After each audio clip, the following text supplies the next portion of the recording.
প্রিয় দর্শক, আসসালামু আলাইকুম।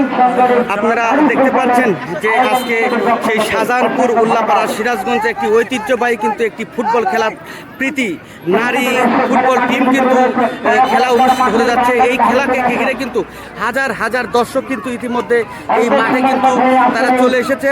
প্রিয় দর্শক, এখানে সামনে যে দাঁড়িয়ে আছে সেটা হচ্ছে উল্লাপাড়া যে ঐতিহ্যবাহী যে নারী ফুটবল টিমের ম্যানেজার কোচ। আপনাদের এই খেলা নিয়ে গিয়ে আসলে আপনি কি ধরনের প্রস্তুতি নিয়েছেন? আমি এই খেলা আমাদের বিকেএসপিতে খেলার আছে, কিছুদিন আগে ট্রায়াল হয়েছে বিকেএসপির, আমাদের বিকেএসপিতে রয়েছে।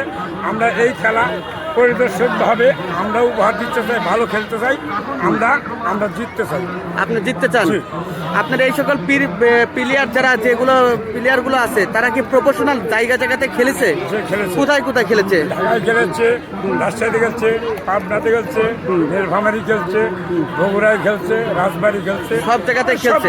আমরা আজকের যে নারী প্রীতি ফুটবল এই ম্যাচ সম্পর্কে আপনার কি আপনাদের টিমের কি প্রস্তুতি ছিল?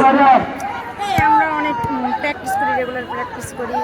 এই প্র্যাকটিসের পরে স্যাররা একটা ম্যাচের আয়োজন করেছেন যে আমাদের এর জন্য আমাদের এই প্রীতি ম্যাচটা আয়োজন করেছে। আপনাদের একটা প্রফেশনাল খেলোয়াড়রা কোথায় কোথায় খেলেছে এখন অবধি পর্যন্ত? আমাদের প্লেয়ার ন্যাশনাল আছে, বিকেএসপিতে আছে, তারপর হচ্ছে দুজন ক্লাবেও আছে। দুজন ক্লাবে আছে? হ্যাঁ, দুজন ক্লাবে। তো আজকের ম্যাচে কিরকম শক্তি নিয়ে আপনারা নামছেন মাঠে? ইনশাআল্লাহ আমরা সবাই জিতবো। আমরা এতক্ষণ প্র্যাকটিস করেছি রেগুলার, আমরা আশা রাখি যে আমরা জিতবো ইনশাআল্লাহ। আচ্ছা, আজকে জিততে পারবেন এরকম একটা ভরসা আছে?